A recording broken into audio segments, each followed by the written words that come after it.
Halo adik-adik, ketemu lagi di pembelajaran hari ini. Hari ini kita masih belajar tema 1, Selamatkan Makhluk Hidup. Subtema 1, Tumbuhan Sahabatku, pembelajaran 5 dan 6. Kondisi geografis Asia Tenggara.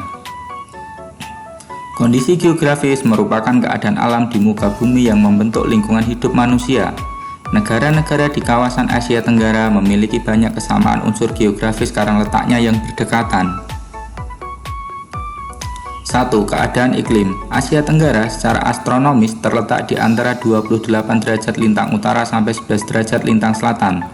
Sebagian besar memiliki iklim tropis, hanya sebagian kecil yang beriklim subtropis yaitu Myanmar bagian utara. Ciri-ciri iklim tropis: 1. Curah hujan tinggi, 2. Suhu udara panas. 2. Kondisi tanah. Jenis tanah yang mendominasi kawasan Asia Tenggara. 1. Tanah vulkanis. Jenis tanah yang terbentuk dari letusan gunung berapi. Jenis tanah ini bersifat subur. 2. Tanah aluvial. Jenis tanah yang dibawa dan diendapkan oleh aliran air sungai.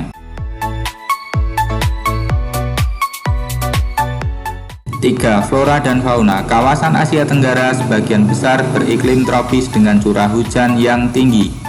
Keadaan ini menumbuhkan hutan tropis yang kaya akan flora dan fauna. Hutan menghasilkan kayu dan rotan yang berguna untuk membuat beraneka macam barang dan bahan bangunan. 4. Wilayah laut. Hampir semua negara di kawasan Asia Tenggara memiliki laut, kecuali Laos. Beberapa manfaat laut: 1. Sebagai sumber bahan pangan, 2. Sebagai jalur transportasi, 3. Sebagai objek wisata, 4. Dari dasar laut sering ditemukan bahan tambang. Kondisi tanah yang beragam, ada yang subur dan ada yang tidak. Salah satu contohnya adalah tanah liat. Tanah liat atau lempung sulit untuk menyerap air. Tanah liat memiliki sifat yang lengket, maka tanah liat ini dijadikan sebagai bahan baku untuk membuat berbagai kerajinan tangan seperti gerabah dan juga tembikar.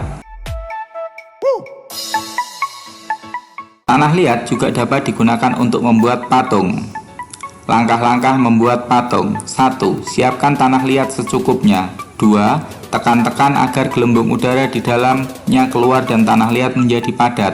3. Bentuklah sesuai keinginanmu. 4. Gunakan pisau kecil atau alat butsir untuk penyelesaian lebih lanjut.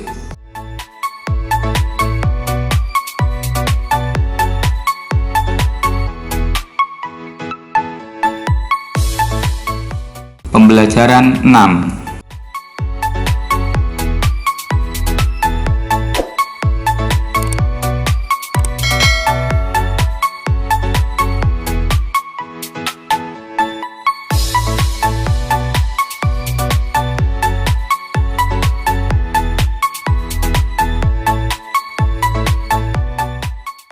Ide pokok adalah kalimat yang menjadi inti atau dasar dan selalu dibahas dalam sebuah bacaan. Kesimpulan merupakan pendapat akhir dari pembaca berdasarkan uraian sebelumnya yang bersifat umum.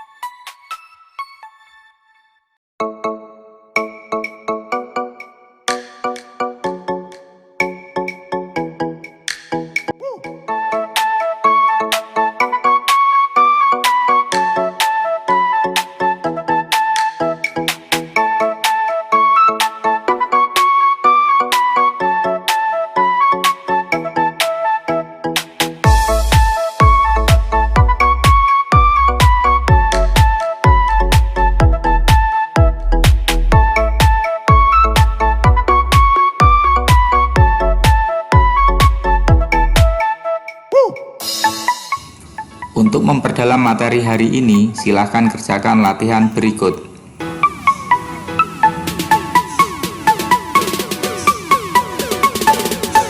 Sampai jumpa di video pembelajaran berikutnya. Jangan lupa tetap belajar di rumah dan jaga kesehatan kalian.